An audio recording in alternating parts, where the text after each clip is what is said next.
Սերժ Սարգսյանը հանդիպում է ունեցել ԵԱՀԿ անդամ երկրների դեսպանների հետ, խոսել Լեռնային Ղարաբաղի անկախության ճանաչման մասին։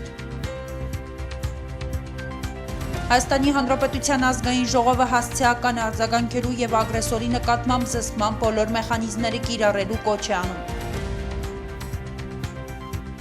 Պատերազմական հանցագործությունների համար Ադրբեջանի իշխանություններն իրավական պատասխանատվության պետք է ենթարկվեն։ Հայաստանի Հանրապետության պաշտպանության նախարարության հայտարարությունը։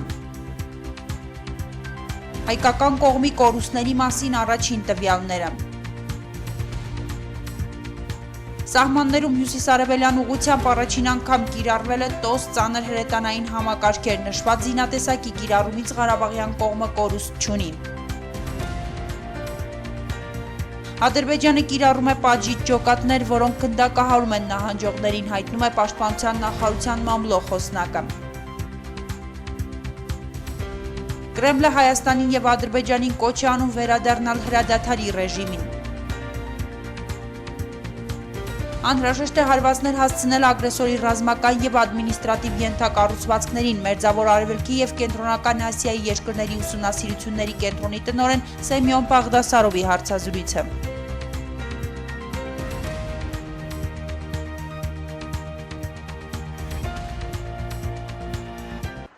Սերժ Սարգսյանն այսօր հանդիպում է ունեցել ԵԱՀԿ անդամ երկրների դեսպանների հետ, Լեռնային Ղարաբաղի հետ շփման գծում ստեղծված իրավիճակի մասին տեղեկատվություն փոխանցելու, ինչպես նաև իրավիճակին համարժեք լուծումներ գտնելու ճանապարհները քննարկելու նպատակով։ Հայաստանի Հանրապետությունը որպես 94 թվականի զինադադարի համաձայնագրի կողմ շարունակելու է լիարժեքորեն կատարել Լեռնային Ղարաբաղի բնակչության անվտանգության ապահովման իր պարտավորությունները, հայտարարել է Սերժ Սարգսյանը, նշելով, որ հրահանգել է արտաքին գործերի նախարարությանը աշխատել Լեռնային Ղարաբաղի հետ ռազմական փոխօգնության պայմանագիր կնքելու ուղղությամբ։ Մեկ անգամ չէ, որ ես հայտարարել եմ, որ եթե իրոք ռազմական գործողությունները շարունակվեն եւ ստանան լայնածավալ մասշտաբ, Հայաստանի Հանրապետությունը ճանաչելու է Լեռնային Ղարաբաղի անկախությունը։ Մարտական գործողությունների հետագա սաստկացումը կարող է հանգեցնել անկանխատեսելի եւ անդառնալի հետևանքների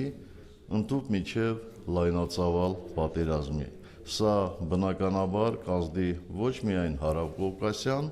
այլև եվրոպական տարածաշրջանի անվտանգության ու կայունության վրա։ Ակնհայտ է, որ թե ռազմական գործողությունների դադարեցումը եւ առհասարակ հիմնախնդրի խաղաղ կարգավորումը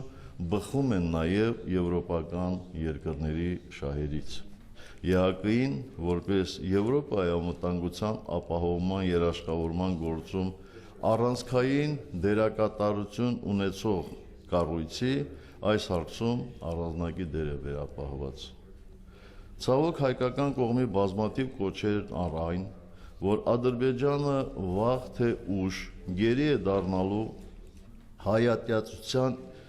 իր իսկ հռետորաբանության նոր զինված արկածախնդրություն է սանձազերծելու եւ պետք է հնարավոր միջոցներով զսպել ագրեսորին, չտվեցին ցանկալի արդյունք։ Երբ Ադրբեջանը հպարտանում էր մեծաքանակ սպառազինությունների ձեռքբերումներով, միջազգային հանրությունը լուռ էր կամ գրեթե լուռ էր,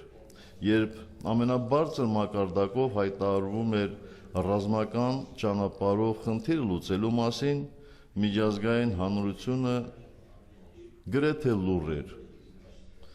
Երբ Ադրբեջանը վարկաբեկում էր ԵԱՀԿ Մինսկի խմբի գործունեությունը եւ հրաժարվում վստահության ամրապնդման մեխանիզմներ ստեղծել, միջազգային հանրությունը կրկին լուռ էր։ Ու այսօր էլ լուռ է, երբ Ադրբեջանը կիրառում է իր տրամադրության տակ եղած գրեթե բոլոր զինատեսակները, գնդակոծում խաղաղ բնակչությանը։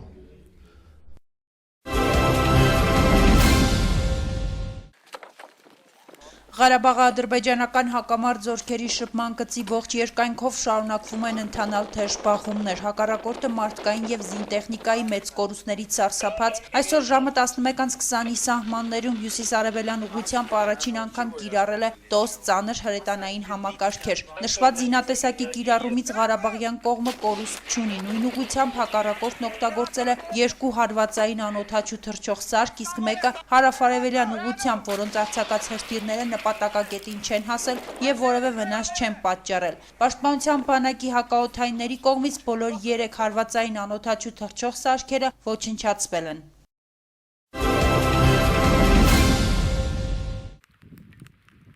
Հայաստանի Հանրապետության պաշտպանության նախարարության մամուլի խոսնակ Արծրուն Հովհաննիսյանը գրում է. «Փաստ է, որ Ադրբեջանի բլիցկրիգը տապալվեց։ Այդ փաստից կորցնելով հավասարակշռությունը ներկա պահին 200-250 մետր տարածքի համար ընթացող դիրքային մարտերում հակառակորդի զինվորական ղեկավարությունը կայացրեց սխալ որոշում։ Նա մարտի մեջ մտցրեց ու անխնա կիրառեց զինատեսակներ, որոնք իրենց նշանակությամբ նախատեսված են բոլորովին այլ եւ շատ ավելի խոշոր խնդիրներ լուծելու համար, մասնավորապես օպերատիվ մակարդակի ճեղքումների, ռազմավարական օբյեկտների ոչնչացման եւ այլն։ Անգամ վերը նշված փոքր հատվածներում տեղային հաջողություններ գրանցելու պարագայում նշված զինատեսակների կիրառությունը արդարացված չէ 2 պատճառով։ Դրանցով լուրջ ռազմական խնդիրներ չլուծվեցին եւ ի վերջո մարտի ելքը որոշելու է զինվորը իր մարտական ու բարոյակամային որակներով ժողովրդի հետ իր միասնությամբ»։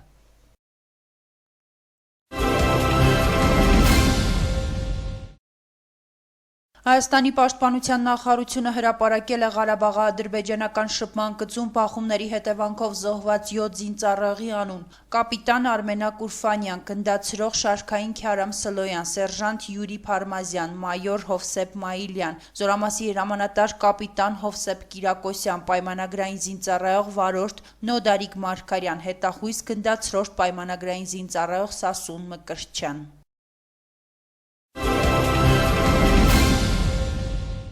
Հայաստանի ազգային ժողովն այսօր նիստը սկսեց Իսրայելի խորհրդարանական պատվիրակության հետ միասին 1 րոպե լռությամբ հարգանքի տուրք մատուցելով սահմանում զոհված զինծառայողների հիշատակին։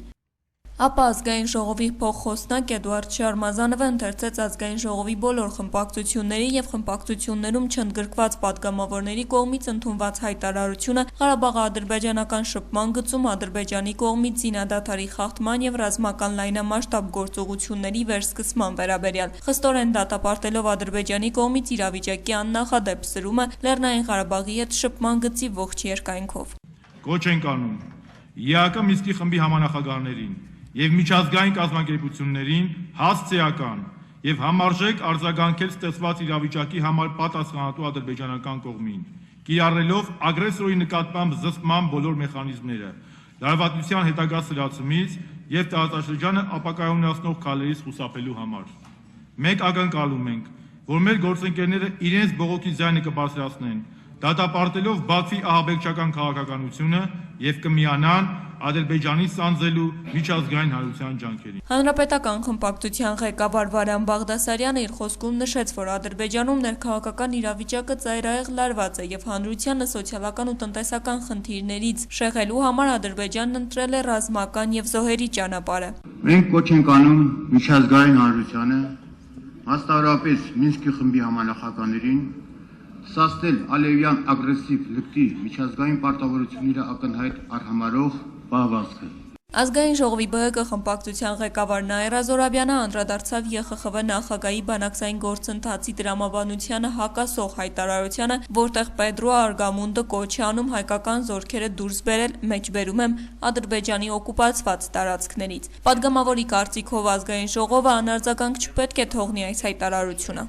Իսպանացի ջեփկիչ Պետրո Ագրամունդի խայտարակ հայտարարություններին, որ արվել է 3, Պետրո Ագրամունդը իր այդ հայտարարությամբ դարձել է ռազմական հանցագործ Ալիևի մեղսակիցը, մի պաշտոնյա, որը ի պաշտոն է պարտավոր է լինել 47 անդամ երկրների նախագահը, 3 սատար է կանգնում Ադրբեջանին իր անմիջական աջակցությունը հայտնելով ռազմական հանցագործ Ալիևին։ Ազգային ժողովի փոխնախագահ ԵԽԽՎ-ում հայկական պատվիրակության ղեկավար Հերմինե Նաղդալյանը հայտնեց, որ ինքը նախօրեին երեկոյան հեռախոսազրույց է ունեցել ԵԽԽՎ նախագահի հետ եւ տեղեկացրել Ադրբեջանի ագրեսիվ աբեկչական քաղաքականության մասին։ Փորձել եմ բազմակողմանի այդ տեղեկատվությունը նախապատրաստել եւ տեղեկացնել նաեւ ԵԽԽՎ առաջնային դերակատարություն ունեցող նախագահական կոմիտեի բյուրոյի անդամներին այս աշխատանքը 3 եւ այսօր շարունակվում է։ ՀԱԿ խմբակցության ղեկավար Լևոն Զուրաբյանը հայտարարեց, որ անկախ իշխանության հետ հակասություններից արտաքին վտանգի եւ ագրեսիայի դեպքում բոլորը պատրաստ են միավորվել ագրեսիան հետ մղելու գործում։ Զուրաբյանը հորդորեց ավելի ուշ փակ նիստով քննարկում կազմակերպել։ Որտեղ գործադիր իշխանության ներկայացուցիչները համապատասխան տեղեկություններ կներկայացնեն ստեղծված իրավիճակի մասին եւ որում մենք կկարողանանք խորը վերլուծել ամբողջ այս ստեղծված իրավիճակը եւ միասնաբար փնտրել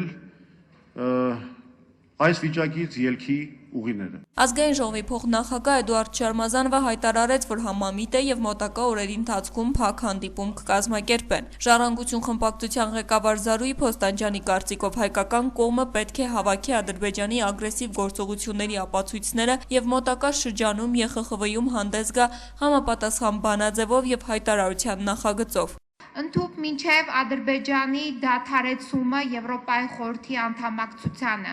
որովհետև երբ նա անդամակցում էր Եվրոպայի խորհրդին, ունի հստակ պարտավորություն ագրեսիայի եւ ուժի բանեցումից զերծ մնալու։ Տվյալ պարագայում նա խախտել է։ ՀԱԿ խմբակցության քարտուղար Արամ Մանուկյանը ցավակցություն հայտնեց Լեռնային Ղարաբաղում զոհվածների ծնողներին եւ հարազատներին, ընդգծելով, որ զոհվածները մեր հերոսներն են։ Բոլորը իրենց երիտասարդ կյանքով կասեցրել են թշնամու առաջխաղացումը, արժանապատվորեն պահել են մեր երկրի սահմանը, մեր արժանապատվությունը, մեր պետականությունը, մեր անկախությունը։ Եվ բոլոր զոհերը սրբացել են միանալով մեր բոլոր նախկին զոհերին, միանալով Արցախյան ազատամարտի մեր բոլոր սուրբ նահատակներին։ Ես ուզում եմ դիմենք ծնողներին ասելով, որ այդ անչափ, անապ ցավի հետ միասին իրենք տոգորվեն հպարտության զգացումով։ Խորհրդարանը ամենժամյա պարբերականությամբ տեղեկանում է սահմանին տիրող իրավիճակի մասին։ Ազգային ժողովում կա ձևավորված աշխատանքային խումբ բոլոր խմբակցությունների ներգրավմամբ, որտեղ ակտիվորեն աշխատում են արտաքին հարաբերությունների մշտական հանձնաժողովի նախագահ Արտակ Զաքարյանը եւ Պաշտպանության ազգային անվտանգության ու ներքին գործերի մշտական հանձնաժողովի նախագահ Կորյուն Նահապետյանը։ Այս մասին պատասխան գալայի հարցին տեղեկացրեց ազգային ժողովի փոխխոսնակ Էդուարդ Շարմազանովը։ Այս պահին գնում ենք խաղաղությունը պարտադրելու հակառակորդին եւ գնում ենք Լեռնային Ղարաբաղի Հանրապետությունը միջազգայինորեն ճանաչելու։ Մեր նպատակը դա է, Ղարաբաղի ժողովրդի նպատակը դա է։ Ազգային ժողովի արտաքին հարաբերությունների մշտական հանձնաժողովի նախագահ Արտակ Զաքարյանը տեղեկացրեց, որ սահմանում իրավիճակը շարունակում է մնալ լարված, ինչը եւս մեկ անգամ ապացուցում է փաստը, որ Ադրբեջանի պաշտոնական հաղորդագրությունները ոչ ավելին են, քան կեղծիք։ Վերջինս նշեց նաեւ, որ աշխատանքներ են տարվում միջազգային հանրության կողմից Ադրբեջանի ագրեսիան դատապարտող հայտարարությունների հասնելու համար եւ այդ ուղղությամբ աշխատանքները կշարունակվեն նաեւ հետագայում, անկախ փաստից, թե սահմանում ինչ իրավիճակ կունենանք։ Լեռնային Ղարաբաղի պաշտպանության բանակը ապացուցեց ընդամենը մեկ օրվա ընթացքում ռազմական լուծման ճանապարհ Ադրբեջանը ուղղակի չունի, բայց միևնույն ժամանակ մենք ինքներս պետք է այստեղից դասեր քաղենք, որ միջազգային հանրության եւ կազմակերպությունները իրենց պարիետային եւ հավասարակշռող հայտարարություններով այլևս չեն կարող օգտակար դերակատարություն ունենալ։ Իսկ այն, ինչ այսօր տեղի ունենում սահմանում, խորհրդարանական ուժերը համարում են միջազգային կառույցների անատամ քաղաքականության արդյունք եւ ակնկալիքներ ունեն ոչ թե ԵԱԿ Մինսկի խմբից, այլ Լեռնային Ղարաբաղի պաշտպանության բանակից, որը խաղաղություն է պարտադրում հակառակորդին։ Պետք է ի վերջո դահիճ անվանվի դահիճ։ Պետք է ի վերջո հարցագործը ուղիղ անվանվի հանցագործ։ Ռուսաստանում Ադրբեջանի դեսպան պարոն Փոլադ Բուլբուլ Օղլին ինքը պարզ, բաց հրապարակային ասել է, որ իրենք են սկսել եւ ես կարծում եմ գոնե Մինսկի խմբի համանախագահ երկրները իրանք հիմա ինձ նայում են շատ լավ գիտեն ով է սկսել, ու իրանք ունեն այդ հնարավորությունը եւ Միացյալ Նահանգները եւ Ֆրանսիան եւ Ռուսաստանի Դաշնությունը գոնե այդ երեք երկրները ունեն բազում տեխնիկական հնարավորություններ կոնկրետ իմանալու ով է այս ագրեսիա եւ ահաբեկչության հիմնադիրը։ Արտաքին գործերի նախկին նախարար Ալեքսանդր Արզումանյանը նշեց, որ այսօր հայ հասարակությունը մեկ խնդիր ունի՝ միահամուռ կանգնել Լեռնային Ղարաբաղի պաշտպանության բանակի կողքին։ Բոլոր նրանք, ով անցել են 88 թվականի այդ մակարոններով հիմա պատրաստ են գնալ եւ 18 տարեկան երեխաների արժեվում կանգնել, սա շատ ողջևորող է եւ սա լավ պատգամ է Ադրբեջանին, որ հայ ժողովուրդը մի կողմ կդնի ցանկացած տարաձայնություն հայրենիքը պաշտպանելու հարցում եւ այստեղ մենք բոլորս, բոլոր քաղաքական կուսակցությունները միահամուռ ենք։ Այսօր չկա իշխանություն եւ ընդդիմություն։ Կներեք, այսօր իմ համար երկրորդական է թե ով որ կուսակցության անդամ է։ Այսօր մենք բոլորս հայ ենք, մենք բոլորս Հայաստանի ու Արցախի ներկայացուցիչներ ենք։ Հայաստանի Հանրապետության եւ Լեռնային Ղարաբաղի միջև ռազմական փոխօգնության պայմանագրի հետ կապված հիմա աշխատանքներ են տարվում եւ կողմերի միջև ստորագրվելուց եւ համապատասխան ընթացակարգ անցնելուց հետո այն կներկայացվի ազգային ժողովի հաստատմանը։ Դա ազգային ժողովի կողմից, ինչպես նաև հանրապետության բարձր ղեկավարության կողմից Լեռնային Ղարաբաղի Հանրապետության դե յուրե ճանաչման առաջին քայլերն են։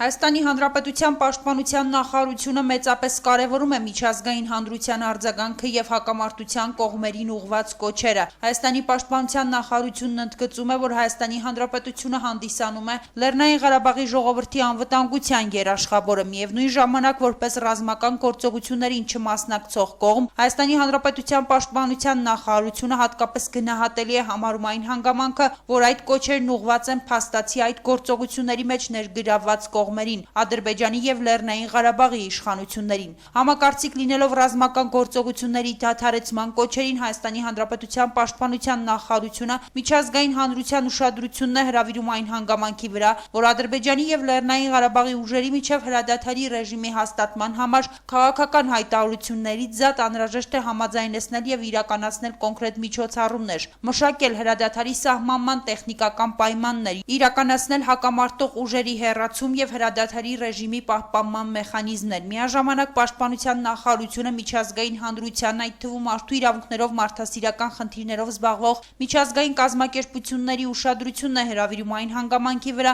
որ Ադրբեջանի իշխանությունների կողմից ցանցազերծված ռազմական գործողությունները հանդիսանում են ՄԱԿ-ի կանոնադրության 1970 թվականի պետությունների միջև բարեկամական հարաբերությունների վերաբերյալ միջազգային իրավունքի սկզբունքների հռչակագրի, ԵԱՀԿ 1975 թվականի եզրափակիչ ակտի եւ Հելսինքյան գործընթացի այլ փաստաթղթերի մի շարք այլ միջազգային իրավական փաստաթղթերի խախտում։ Ադրբեջանի կողմից ցանցազերծված ռազմական գործողությունների ընթացքում ի հայտ են բերվել նաեւ ադրբեջանական զինված ուժերի եւ զինված խմբավորումների կողմից Լեռնային Ղարաբաղի զինծառայողների եւ քաղաքացիական բնակչության հանդեպ միջազգային ահաբեկչական կազմակերպությունների ձեռագրով իրականացված բազմաթիվ գործողություններ, որոնք միջազգային մարդասիրական իրավունքի համաձայն հանդիսանում են ռազմական հանցագործություններ։ Պաշտպանության նախարարությունը հայտարարում է իրականացված միջազգային իրավունքի խախտումների եւ պատերազմական հանցագործությունների համար թե Ադրբեջանի իշխանությունները եւ թե ռազմական հանցագործություններ կատարած անձինք իրավական պատասխանատվության պետք է ենթարկվեն, այդ թվում միջազգային հանրության առջև։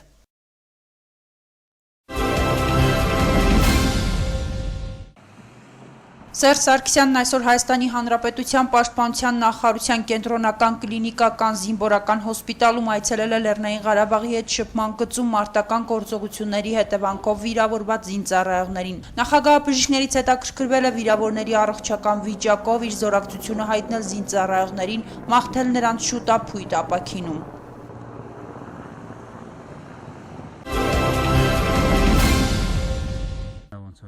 Հայաստանի Հանրապետության պաշտպանության նախարարության մամլոխոսնակ Արծրուն Հովհաննիսյանը նշում է, հաստատված տեղեկությունների համաձայն ադրբեջանական ստորաբաժանումների մարտունակությունն այնքան է ընկել, որ անգամ չեն կարողանում օգնել բազմամյա ահաբեկչական փորձ ունեցող վարձկանները։ Ներկայումս այդ հատվածում Ադրբեջանը 1994 թվականի նման կիրառում է պատժիչ ջոկատներ, որոնք գնդակահարում են նահանջողներին։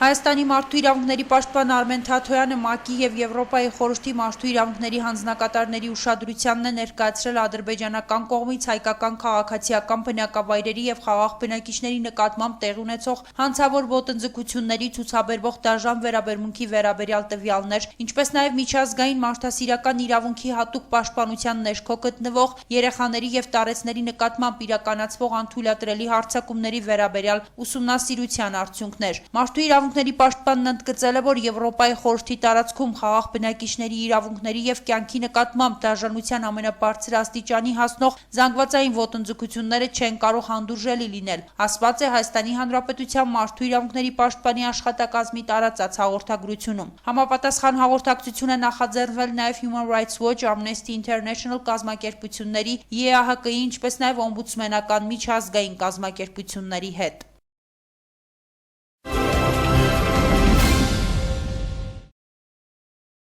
Լեռնային Ղարաբաղի Հանրապետության պաշտպանության նախարարության մամուլի ծառայությունը հայտնում է, որ Ղարաբաղի ադրբեջանական հակամարտ զորքերի շփման գծի ողջ երկայնքով ընթանում են թեժ մարտեր։ Ղարաբաղյան ուժերը հակառակորդին պատճառելով զգալի կենթանի ուժի եւ զինտեխնիկայի կորուստներ, մարտագծի հյուսիսարևելյան եւ հարավարևելյան ուղություններով նախաձեռնությունը վերցրել են իրենց ձեռքը։ Ռազմական գործողությունների ընթացքում հակառակորդը հյուսիսարևելյան ուղությամբ կորցրել է 3 տանկ, իսկ հարավարևելյան ուղությամբ 2 տանկ։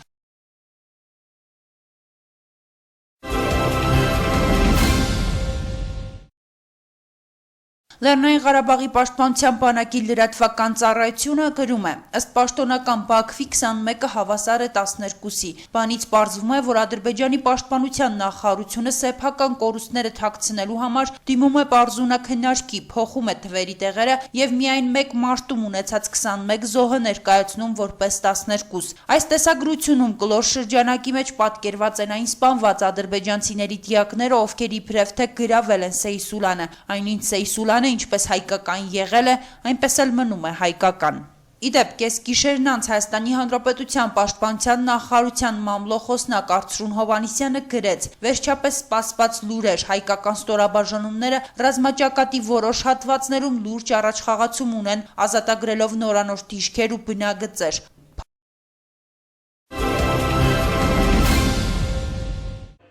Կրեմլը կոչ է անում Հայաստանին եւ Ադրբեջանին վերադառնալ հրադադարի ռեժիմին, հայտարարել է Ռուսաստանի Դաշնության նախագահի մամուլի քարտուղար Դմիտրի Պեսկովը։ Դուք գիտեք, որ ինչպես Ռուսաստանի, Երևանի եւ Բաքվի, այնպես էլ համապատասխան միջազգային ինստիտուտների գծով ակտիվ ջանքեր են գործադրվում։ Այդ ջանքերը կշարունակվեն, որպեսզի առաջին հերթին իրականություն դառնա հրադադարի ռեժիմի վերադարձը։ ՏԱՍՍ-ի փոխանցմամբ ասել է Պեսկովը։ Վլադիմիր Պուտինի խոսնակը հրաժարվել է որևէ մեկնաբանություն անել Ռուսաստանի կողմից հակամարտության երկու կողմերի զինամթերքի մատակարարումների մասին։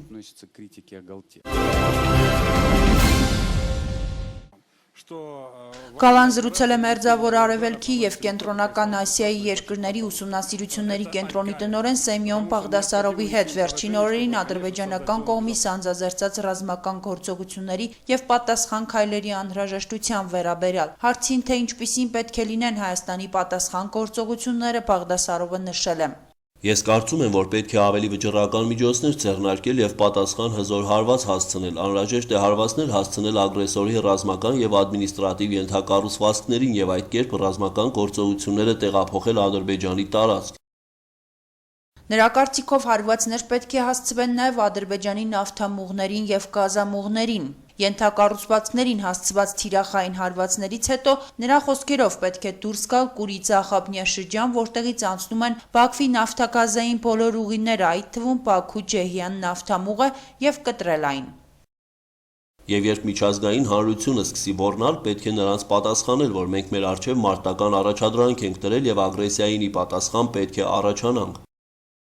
Սեմյոն Բաղդասարովի կարծիքով Թուրքիայի աջակցությունն Ադրբեջանին ակնհայտ է, թուրքական ղեկավարությունը բազմիցս կոչ է արել պատերազմել Լեռնային Ղարաբաղի հետ։ Նրանք բացահայտ կերպով հայտարարեցին՝ սկսեք պատերազմը, մենք ձեզ կաջակցենք։ Իսկ հարցին, թե ինչ դերակատարում ունի Ռուսաստանը, ինչպիսի գործողություններ ակնկալել Մոսկվայից, Բաղդասարովը նշել է.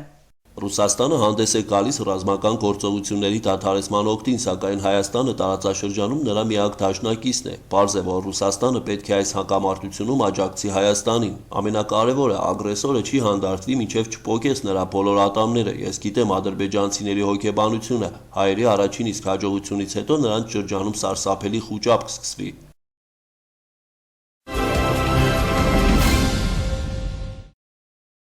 Vivatel MTS և Beeline ընկերությունները տեղեկացնում են, որ ապրիլի 2-ից սկսած 374-97 ցանցում ռոմինգի մուտքային և դեպի Հայաստանի ցանցեր, ինչպես նաև տեղական ուղղություններով ելքային զանգերի համար սակագինը կկազմի 5 դրամ 1 րոպեի համար։ Վերը նշված ուղղություններով SMS հաղորդագրությունների սակագինը նույնպես կկազմի 5 դրամ։ Հայտարարված սակագինը կգործի մինչև հավելյալ տեղեկացում։